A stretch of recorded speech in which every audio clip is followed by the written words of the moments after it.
Hello दोस्तों, नमस्कार। कैसे हैं आप सब? उम्मीद करती हूँ आप सब बहुत अच्छे होंगे। तो बहुत लोगों के मन में सवाल रहता है कि पीवाईक्यू कैसे करें? क्योंकि मैंने हर वीडियो में बता चुकी हूँ, लेकिन मैंने सोचा आज एक बार फिर से पीवाईक्यू के बारे में डिस्कस कर लेते हैं अलग से एक वीडियो में। तो चलो इसकी शुरुआत करते हैं। तो सबसे पहले हमें देखना है कि यूपीपीसीएस पीवाईक्यू स्ट्रेटजी क्या है। हमें ये अपनाना ही होगा इसको। तो 2014 से 2025 तक के सभी जो प्रीलिम्स पीवाईक्यू है उसको आपको हल करना है, ठीक है। उसके बाद सब्जेक्ट वाइज अगर आप करते हैं तो बहुत ही अच्छा होगा। तो सब्जेक्ट वाइज आप पीवाईक्यू कैसे करें ये भी हम देख लेते हैं। जैसे सबसे पहले अगर आप पॉलिटी पढ़ रहे हैं, सबका फेवरेट सब्जेक्ट होता है, और हिस्ट्री या geography, economic, environment science, UP special, मतलब ये सब का टॉपिक वाइज आप लोग उठाइए। जैसे मैं एग्जांपल्स में ले लेती हूँ कि जियोग्राफी जियोग्राफी को आप पढ़ना है तो इसके मतलब टॉपिक देखना होगा कौन कौन से टॉपिक से ज़्यादा क्वेश्चन पूछे गए हैं और किस टॉपिक से हर बार रिपीट होता है क्वेश्चन, वो देखना होगा हमें।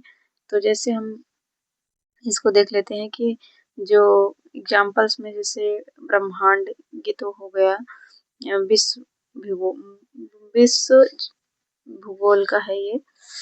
उसके बाद ये जैसे टॉपिक वाइज इसमें है जलवायु परिवर्तन। जलवायु से हर बार एक दो क्वेश्चन आ जाते हैं, ये पक्का तय ही रहता है।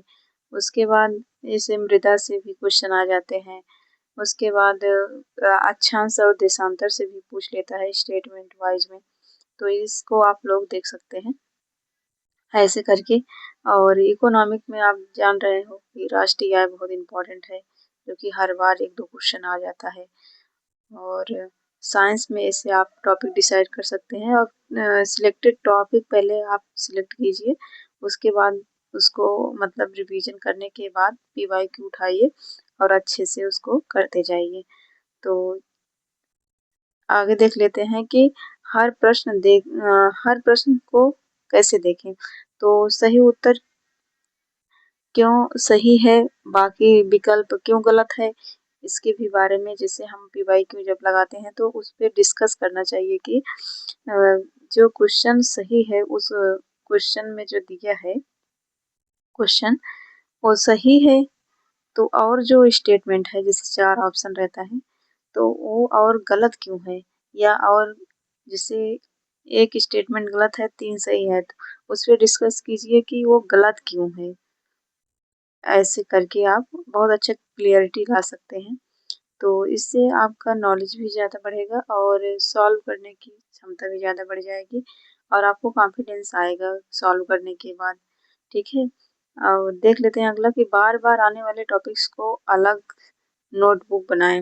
ये बहुत अच्छी बात है कि आप जैसे जो टॉपिक जान रहे हो कि हर साल उससे एक दो क्वेश्चन या दो तीन क्वेश्चन कभी कभी पुटअप कर लिए जाते हैं, तो कैसे उसको किया जा रहा है उसको हर साल, तो उसको उस टॉपिक को अपने एक छोटा सा नोट्स लीजिए या एक पेज ही ले लीजिए, एक दो पेज, उसमें उस टॉपिक का नाम लिखिए और उसको बार बार रिवीजन कीजिए।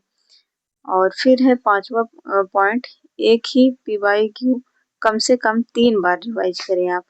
जैसे 2014 या 2015 का आप पीवाईक्यू उठाते हैं तो उसको तब तक मतलब आप 2-3 बार रिवाइज कीजिए जब तक आपको क्लियरिटी मतलब हर क्वेश्चन का हो ना जाए कि इसमें गलती क्या है और मतलब सही क्या है, इसमें गलत क्या है, ठीक है।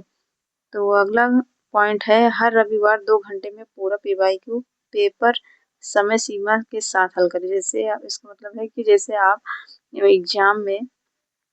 एग्जाम तो इससे संडे को ही होता है, तो आप संडे का इसका शेड्यूल रखेंगे तो आपका टाइमिंग बहुत अच्छा हो जाएगा। मतलब पीवाईक्यू जिससे आप पेपर में 2 घंटे का समय मिलता है वैसे आप टाइमर लगा के इसको अपना हल करेंगे तो टाइम भी मैनेज होगा। उसके बाद आता है कि पीवाईक्यू के बाद ही मॉक टेस्ट दें ताकि परीक्षा ही वास्तविक शैली पहले समझ में आए। तो ये सही है कि मॉक टेस्ट आप देते रहिए। उससे क्या है कि जो परीक्षा का पैटर्न है और पीवाईक्यू देखने वाली जो मतलब क्षमता है, कॉन्फिडेंस जिसको कहते हैं, वो भी आपका मतलब क्लियर रहे, कोई झिझक नहीं रहेगा आपके अंदर, मेरे कहने का मतलब ये है। और फिर देख लेते हैं कि सबसे मतलब सबसे अधिक फोकस किस विषय पे करना है। जैसे सबका अलग-अलग अपना क्षमता होता है कि किसका कितना कौन-सा सब्जेक्ट कितना मजबूत है, कौन-सा सब्जेक्ट कितना वीक है, तो वो आप लोगों के ऊपर डिपेंड करता है। हर व्यक्ति का वो अलग मतलब रहता है क्षमता। तो जैसे किसी का मतलब जो है कि ये मतलब पॉलिटी किसी का बहुत ज़्यादा मजबूत रहता है, इसको आप कम समय दे सकते हैं और क्लियर भी हो जाता है। 1-2 दिन आप लगाएँगे तो ये ज़्यादा मतलब दिमाग में चलता रहता है। जैसे आर्टिकल हो गए, संविधान संशोधन हो गए या कोई बिल पारित हुआ है। उसके बाद आधुनिक जो इतिहास है, इसको भी देख सकते हैं आप। इसका भी समय, इससे भी क्वेश्चन काफ़ी आते हैं प्रीलिम्स में, लगभग 10 से 15 क्वेश्चन आता ही आता है। उसके बाद भारतीय इतिहास, उसके बाद पर्यावरण एवं पारिस्थितिकी, यूपी स्पेशल तो आपको देखना ही है और करंट अफेयर्स आपको मोस्ट इम्पॉर्टेंट है, जो कि 1 डेढ़ साल का आप ज़रूर अपडेट रहिए।